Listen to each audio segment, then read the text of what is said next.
financial institutions who do not understand the securitized assets and who do not have any interest at all except the high yield, like the junk bonds of the Michael Milliken's time, then once this game starts unraveling, the system is going to collapse.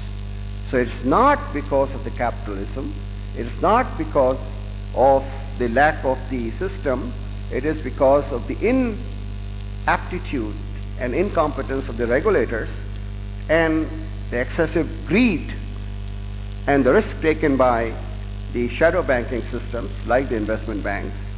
The other point which I want to make, and I'm glad that this was vindicated, in Hanoi I was on the panel on the Asian Bankers Summit with the Fed Reserve representative from New York, and I said after Glass-Steagall Act, the model of the investment bank does not make any sense. A commercial bank takes retail low-cost deposit, gives to a whole variety of end users, and therefore diversify its risk on the asset side. Here you are going to the wholesale markets, borrowing at a very high rate, and concentrating your risk on the asset side in a small set of activities. After you allow universal banking, after Glass-Steagall Act, there is no need for having an investment bank.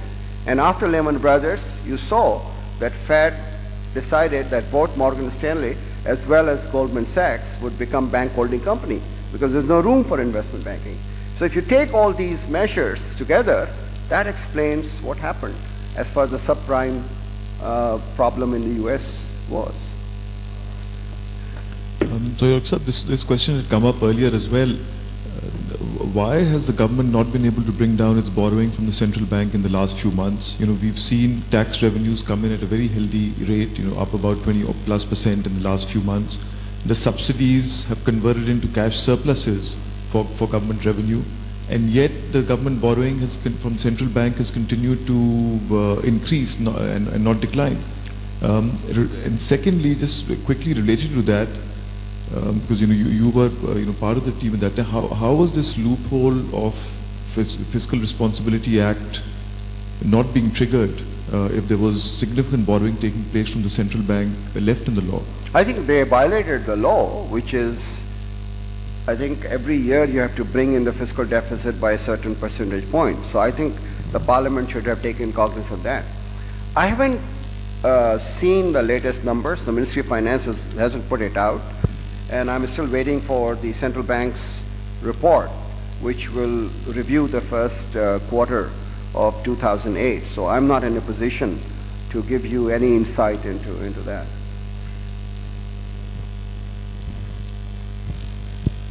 Next question is from Mr. Amin Hashwani.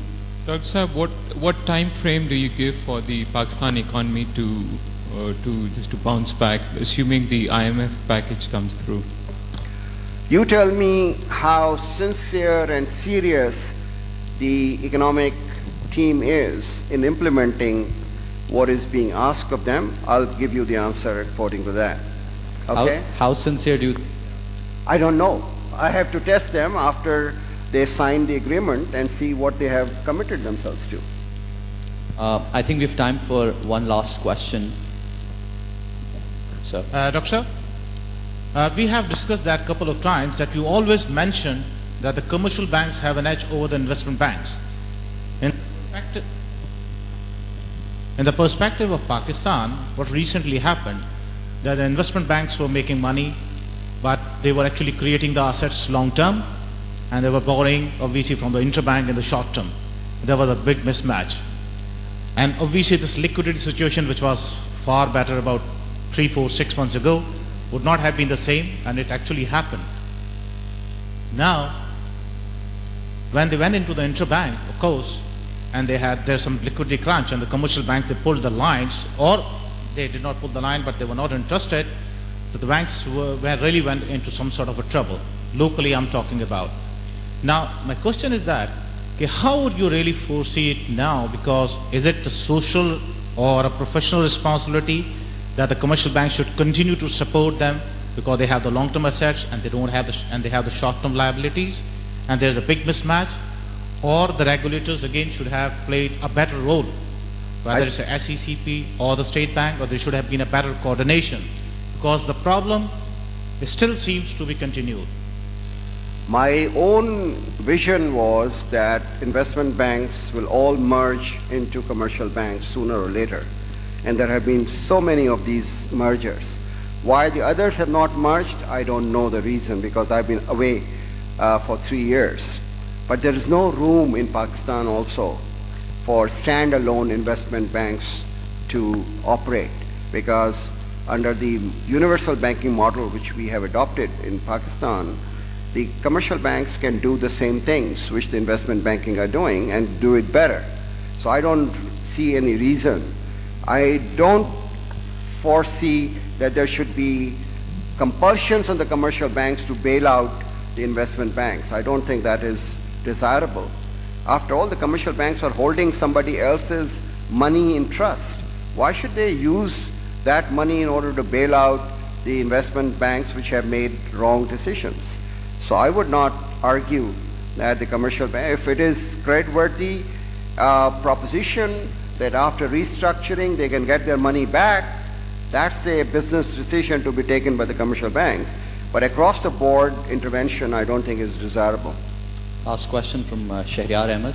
Dr. Saab, global context for a reimposition of a Glass-Steagall sort of legislation? No. I am one who has always argued that financial innovation, if you allow it to go to incompetent players in the market, is a source of enhanced risk to the system at all.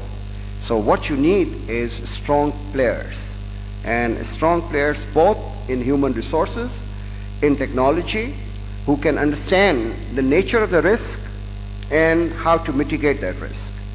I don't think that these small boutique shops can do that. And I still feel vindicated by my own priors. I haven't been proven wrong, but who knows?